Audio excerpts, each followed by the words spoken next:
Hi, I am Dr. Vishal Nigam. I am an orthopedic and spine surgeon. I practice in Delhi and in Noida. सो आज हम लोग shoulder pain या rotator cuff tier के बारे में बात कर रहे हैं। सो शोल्डर पेन एक्चुअली में तो बहुत सारे रीजंस होता है, बट सबसे कॉमन रीजन जो होता है वो रोटेटर कफ टियर होता है। रोटेटर कफ का मतलब हमारी यहाँ से 3-4 मसल्स हैं जो इधर मिलके उसको रोटेटर कफ कहते हैं, वो एक साथ मिल जाती हैं। सो जब भी हम कोई एक्टिविटी कर रहे हैं उससे कई बार क्या होता है कि जितनी हमारी ताकत है हम उससे ज़्यादा एक्टिविटी कर लेंगे तो वो मसल का टियर हो जाता है। जैसे कि मान लीजिए मेरी ताकत एक लिमिटेड है, बट मैं भारी सामान उठा लूँ तो क्या होगा, मेरी मसल में टियर हो जाएगा।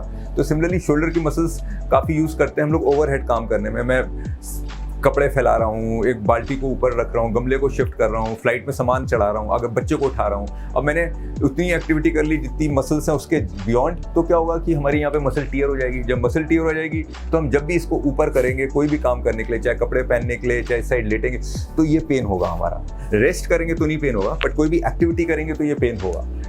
अब लोग इसमें गड़बड़ क्या करते हैं कि जैसे ही उनको पेन होता है वो फिजियोथेरेपिस्ट के पास जाते हैं, फिजियोथेरेपिस्ट उनको सिकाई और एक्सरसाइज कर करके पेन को जनरली बढ़ा देता है। अब इसको समझने की कोशिश करिए कि मान लीजिए पेपर है, अब ये पेपर फट गया है, अब फटे पेपर को मैं और खींचूंगा तो और ही फाड़ूंगा। तो कहने का मतलब है कि अगर एक्सरसाइज कर रहे हैं हम एक टॉन मसल पे तो क्या कर रहे हैं, एक्चुअली में सिम्टम्स हम बढ़ा रहे हैं, कम नहीं कर रहे हैं। अगर मैं इस पेपर को जोड़ना चाहता हूँ तो क्या करूँगा, ग्लू लगाऊंगा, इसको 1 मिनट रोकूंगा, जुड़ेगा तभी तो जुड़ेगा। अगर ये मैं हिलाता जाऊंगा तब ये नहीं जुड़ेगा। सो मेरा समझाने का मतलब क्या है कि हर चीज़ को रेस्ट और कुछ टाइम चाहिए होता है हील करने के लिए। सो जब टियर होता है तो सबसे पहला प्रिंसिपल कि गिव इट रेस्ट। सो एक आर्म पाउच में, स्लिंग में हाथ को डाल के रख लीजिए।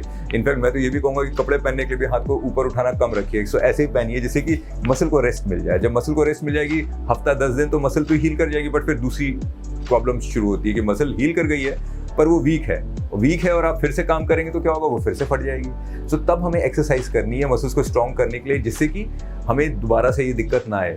इसका मतलब दोनों ही प्रॉब्लम्स, अगर हमने रेस्ट नहीं ली तो भी हम ठीक नहीं हो रहे, बट अगर हमने रेस्ट के बाद एक्सरसाइज नहीं करी तो भी हम ठीक नहीं हो रहे, क्योंकि हम दोबारा इंजरी कर रहे हैं। सो बेसिकली शोल्डर पेन का ट्रीटमेंट आइडियल क्या है, rest for some times and then good exercises.